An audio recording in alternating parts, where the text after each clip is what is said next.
musik sendiri kemudian saya agak serius, agak memberi perhatian lebih kepada musik karena memang ada pengalaman pribadi yang membuat saya mengkategorikan musik ini sebagai medium komunikasi yang berbeda.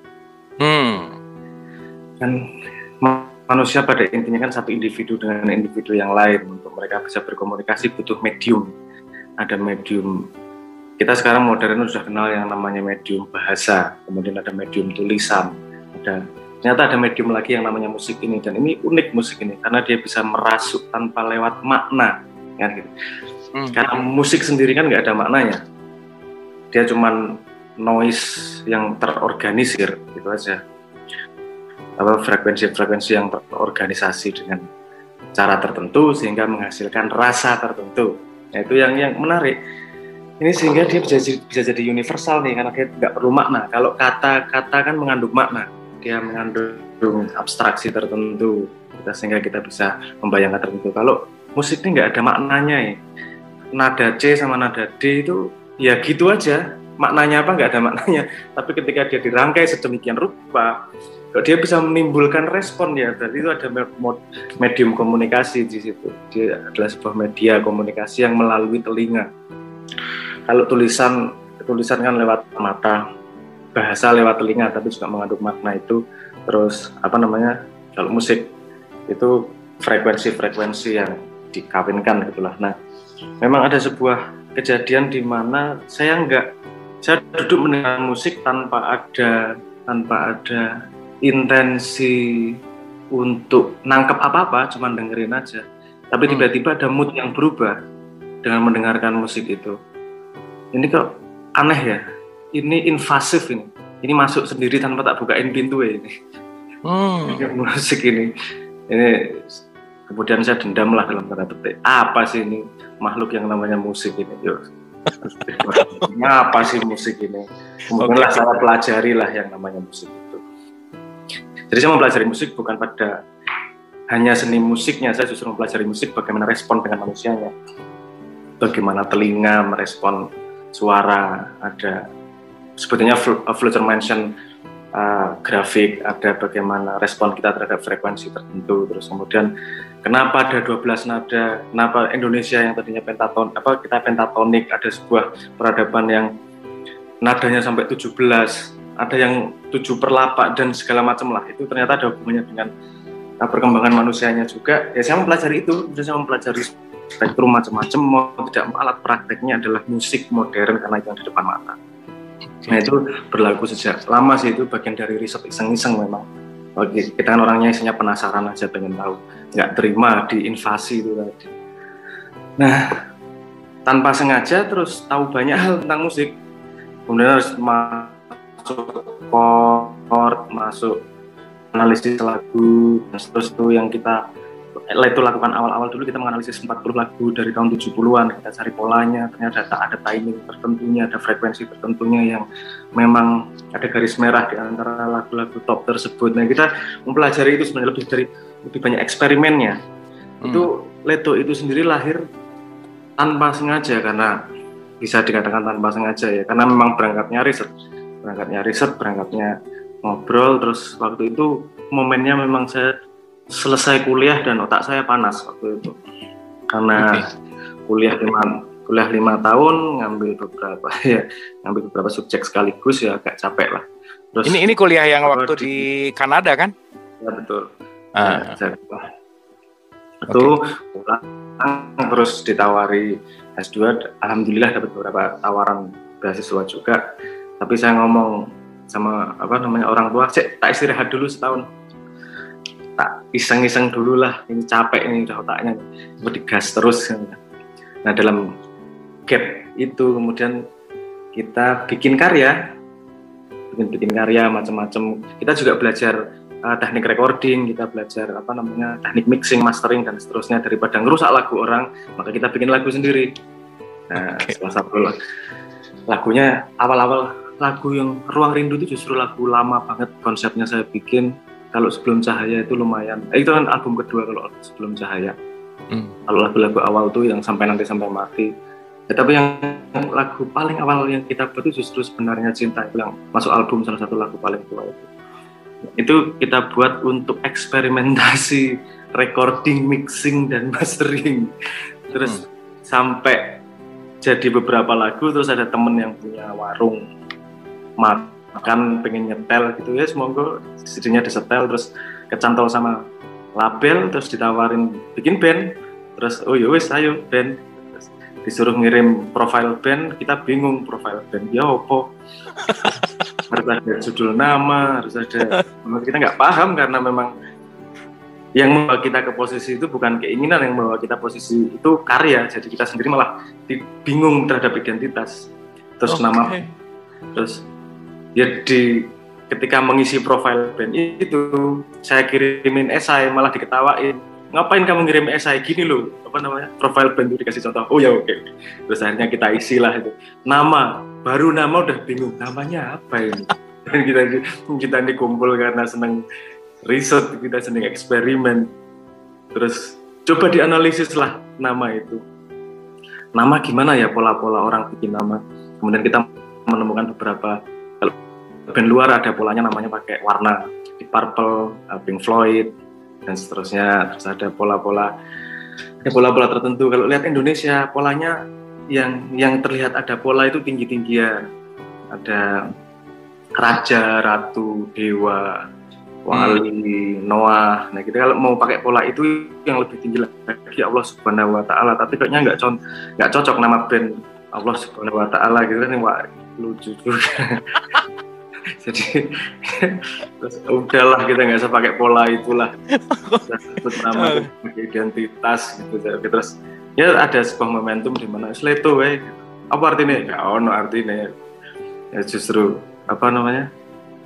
Yo kejatuhan nama gitu aja, terus yos lah daripada nggak ada nama, yos Leto gitu, akhirnya nama Leto.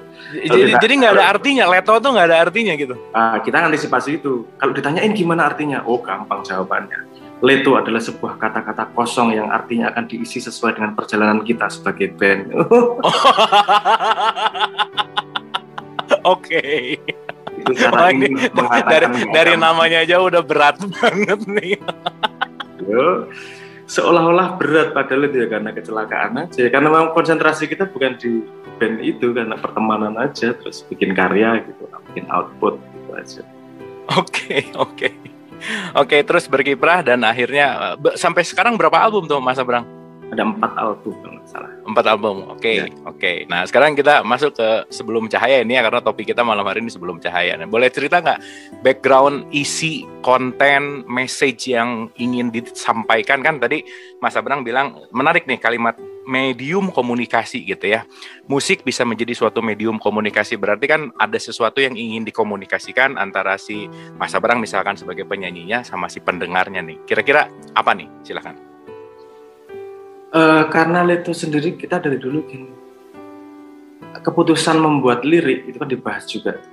Sama bagaimana teknik membuat liriknya. Ada lirik yang pengen ngajak orang, ada yang pengen memotret keadaan seperti Iwan Fals, ada yang menginspirasi, ada yang bercerita tentang pribadi dan seterusnya lah.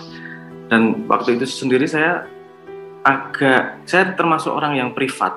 Saya nggak senang cerita pengalaman pribadi, jadi saya menulis, saya butuh patah hati ngapain, itu penting buat aku, nggak penting buat orang lain kan, itu ngapain aku cerita tentang patah hati segala macam seperti itulah. Makanya kita mencoba menuliskan sesuatu yang memang relevan untuk semua orang, harapannya seperti itu. Apa yang relevan untuk semua orang, jadi pengalaman yang lebih universal, pengalaman hidup. Nah kalau itu bukan, jadi cerita kalau yang ditulis di Leto itu sebenarnya tidak berani ngomong pada frame bahwa kita mau ngomong sesuatu kepada orang lain. Nah, tapi lebih pada gini, ada sebuah obrolan yang kita sharing. Kalau kamu mau ikut dengerin obrolannya kayak gini loh, gitu. Jadi bukan aku ngomongin ke kamu, saya nggak. Waktu itu saya sangat takut jadi memposisikan sebagai siapa orang lain harus dengerin aku gitu loh. Ngapain orang harus dengerin saya? Jadi konsepnya lebih, aku tak bercerita tentang experience lah. Oke. Dan itu jadi poinnya adalah bikin untuk didengar, untuk sharing ya. Kalau sharing ayo mau ya oke gitu. Jadi intinya bukan nih dengerin nih, enggak gitu ya. Poinnya. Kuda-kudanya seperti itulah. Oke. Nah, poin penting yang ingin di-sharingkan dari Sebelum Cahaya itu message by message-nya kira-kira apa tuh Mas Abrang? Pasti kan dimulai dari pertama mungkin ya. Pertama ilhamnya datang tuh. Gimana sih si ilham datang, terus dari idenya apa, gimana prosesnya, terus sampai jadi notasi, sampai jadi satu lagu, sampai terpublish gitu. Monggo. Ini yang selalu saya agak ruwet ini kalau wawancara tentang ilham dan inspirasi, karena proses kreatif kan orang berbeda-beda. Dan proses kreatif saya itu jarang menunggu ilham, karena ini pengaruh dari orang tua juga sih. Karena ilham itu seperti mangga, jangan nunggu mangga jatuh. Kalau kamu butuh mangga, naik pohon ambil mangga gitu. Jadi bisa, karena frame itu, jadi yang bisa dikatakan ilham itu tadi, itu kan sebenarnya kita jadi gini, ilham adalah ketika kita melihat sebuah informasi lama yang kita pahami jadi relevan lebih tinggi daripada informasi yang lain. Ini gitu. Jadi kita merasa lebih attach situ sehingga dianggap sebagai ilham di masa. Padahal informasi yang tersedia kan sangat banyak. Jadi kalau di potret satu-satu lagu itu jarang yang punya satu inspirasi dari satu kejadian, itu sangat jarang. Karena itu distilasi dari perjalanan hidup panjang itu. Jadi semua faktor dalam hidup saya, pengalaman itu saya libatkan dalam karya itu, termasuk Sebelum Cahaya. Sebelum Cahaya juga ngomong inspirasi apa? Katanya dari mana? Dari life experience yang mana? The whole of it. Kan gitu ceritanya. Ini kan Sebelum Cahaya juga bercerita dari kecil tentang eksistensial manusianya, juga tentang hubungannya dengan sesuatu yang dia anggap sebagai maha, yang berkata kepada dirinya. Nah, itu abstraksinya memang seperti itu. Jadi inspirasinya dari mana? Dari life experience. The whole of it. Berarti Mas Abrang mencurahkan sebuah karya ini hubungan antara hamba dengan Tuhannya gitulah kira-kira gitu ya Mas Abrang ya.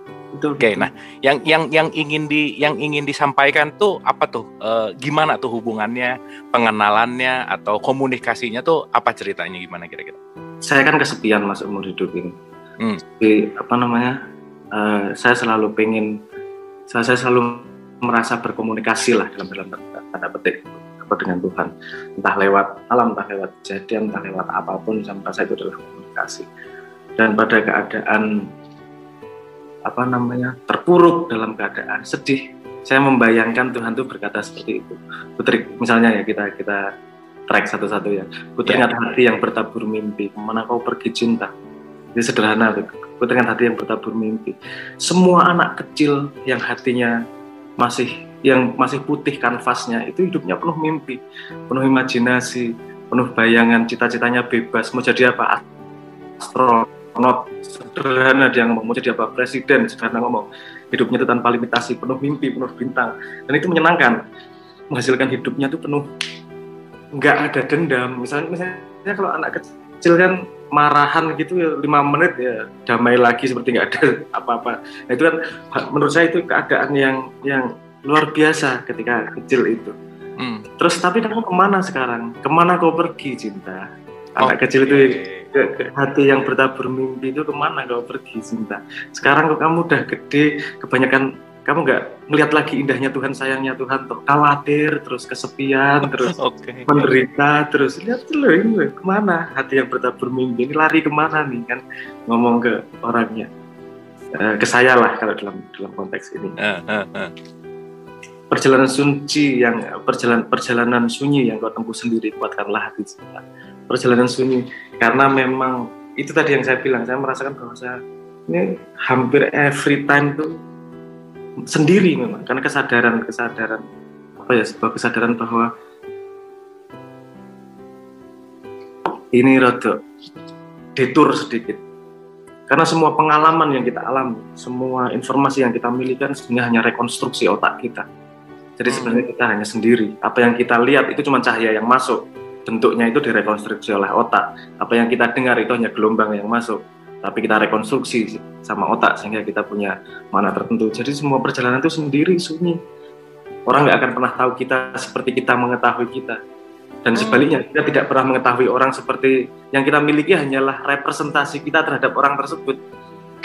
Jadi nggak pernah benar-benar kita tahu orang, kita cuma bikin sebenarnya hidup sendiri dan alam semesta ini ya yang bisa kita alami dari hidup tuh yang hanya di badan ini. Makanya perjalanan sunyi saya menyebutnya. Ini perjalanan sunyi yang ketemu sendiri. Kuatkan hati cinta, kuatkan hati cinta. Apa namanya? Di situ kalimatnya kan gitu. Perjalanan sunyi yang kau tempuh sendiri, kuatkanlah hati cinta. Nah itu dari bait pertamanya. Oke.